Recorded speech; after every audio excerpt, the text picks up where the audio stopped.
Hi, and welcome to Cam Look, your daily dose of the Cincinnati Art Museum. Each weekday, a staff member will share a favorite from the collection. Join us at 10 a.m. each day for a new work and a new chat. My name's Emily, and I'm the Director of Learning and Interpretation at the museum. Today, I'm sharing one of my favorite works in the collection, this bedstead from 1882 to 1883. It took a little while to carve. A beautiful example of Cincinnati art carved furniture. This mahogany bedstead was designed by Benn Pitman on the occasion of his marriage to his second wife, Adelaide Nourse. Benn moved to Cincinnati from England in 1853 and began teaching decorative wood carving to the city's affluent young ladies. Adelaide was one of his students. The bedstead is a three-quarter size bed, so between a twin and a double, so not huge for two people. Adelaide carved the decorative motifs on the bed, which was made for the Pitman home on Columbia Parkway in Cincinnati.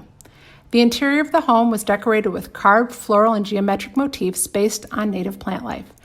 Everything in the home was carved, from the baseboards to ceiling moldings and all its furniture.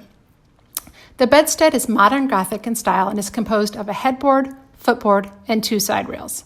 The headboard's central panel is carved with a flock of swallows flying in the evening sky. The birds are depicted in various stages of relief, some projected nearly 4.5 inches from the headboard. Others are shown in low relief to suggest a sense of depth. Hydrangea blossoms in high relief are carved into the lower section of this panel. In the lower left is carved the inscription that reads, "Good night, good rest."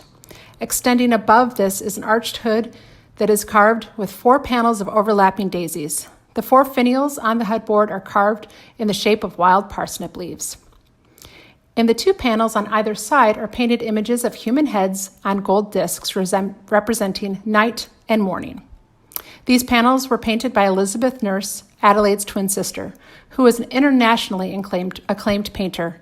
The corners of these panels are carved with stylized leaves and berries. The rectangular footboard is divided into 3 sections and is framed along the top and bottom by a border of stylized leaves. The central panel is decorated with carved palmyra fronds in high relief. The 2 smaller panels on either side are carved with geraniums on the left and lilies on the right.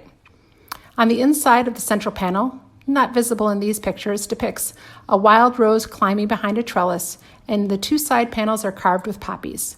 The 2 rails on either side of the bed, which you can see a hint of here, are decorated with highly stylized border of leaves and berries.